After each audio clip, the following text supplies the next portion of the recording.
Hello, Market Watcher. I'm David Ravel, and this is Value Side Midday. Today, NASDAQ moves higher on Tesla earnings. Overall, it's a day of second thoughts. The market update and market comment coming right up.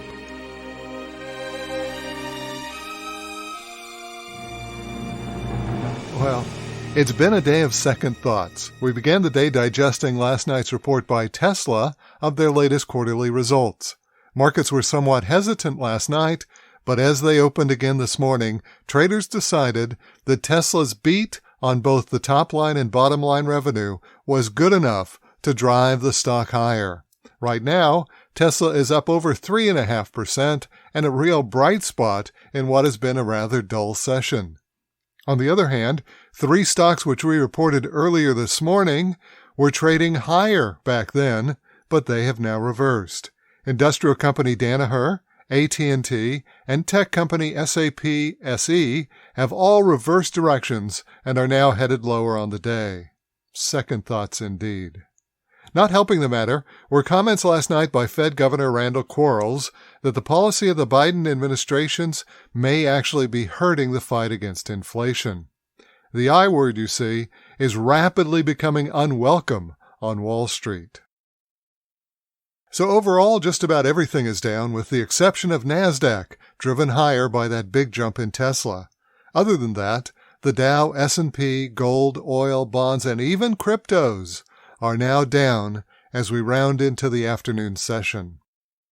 So stay tuned for today's market comment. There is no joy in Bondville.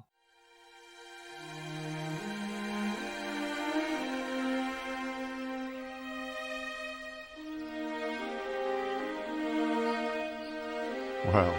He's the guy who comes to the company party, sits in the corner drinking his Dubonnet, and adding up the bar tab. In finance, he's the bond market. There's a good reason, after all, that the late Louis Rukeyser called them the bond ghouls. They're the ones who always have a dour look, and they measure the markets in basis points. There's one other bad thing that I can say about the bond market. Most unfortunately, they're often right. So let's take a look back at yesterday. It was a day of celebration for Wall Street. New highs for the Dow and Standard & Poor's 500. New highs for Bitcoin after the first crypto exchange-traded fund was launched this week. But there was one group that wasn't dancing for joy, and you guessed it, it was those bond people. In fact, far from dancing, bonds actually had by one measure one of the worst days they've had in some time. And that was the Treasury's auction of 20-year U.S. Treasury bonds. Now, before I go any further, I'm going to tell you that I'm going to round off all these yields so as not to totally confuse anyone listening. For the exact, down to the basis point yield, I refer you to the U.S. Treasury's website, Treasury Direct. Okay. Now, while the Treasury does auction bonds very often, some weeks every other day, they don't auction every maturity every day. In fact, it's a very complex process that they use to model out just what maturity bonds they want to offer at any given time. Managing the weighted average maturity of the U.S. Treasury's bond portfolio has to be one of the most formidable tasks that I can imagine. So that's a long way to say that these particular bonds, the U.S. Treasury 20-year bond, was last auctioned, it appears to me, in January. And all the bonds were sold back then at a yield of 1.6% rounded off. That was considered a very good yield at the time, and both Treasury and bond buyers went away happy. Flash forward now to yesterday, just 9 months later. Same bonds, the 20-year maturity. Only yesterday, Treasury had a very difficult time selling bonds at a yield slightly higher than 2.25%. I say difficult time selling the bonds because the dealers noted that there was a long tail to the offering. That's dealer speak for we had to beat the bushes to get them all sold. That is a 40% increase in the effective yield for these bonds, and remember, it's just 9 months later.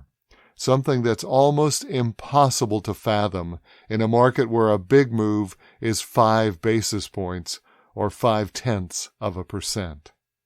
So what's this all mean? First of all, It's saying that U.S. Treasury bond auction buyers, the primary dealers and major institutions that actually take part in the auction, now see higher inflation baked into our future. And their actions, just in themselves, are raising the basic cost of capital throughout our financial system. Forget the Fed. This group is even more influential, especially when it comes to the mid- and long-term interest rates. The other thing it means is that the cost of financing for the federal government just got 40% more expensive, even if the Fed's total debt remained the same. But of course it did not remain the same. We had huge increases because of the pandemic and the stimulus programs put in place. And remember, President Biden's budget is likely to pile on to the existing U.S. debt. When you think of all these ramifications and the amount of money that will need to be spent at these higher interest rates, it's no wonder that those bond traders weren't dancing yesterday.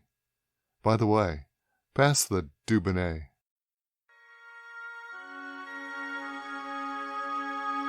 And that's the value side for Thursday, October 21. I'm David Ravel. Please join me in praying that our country may get back to work.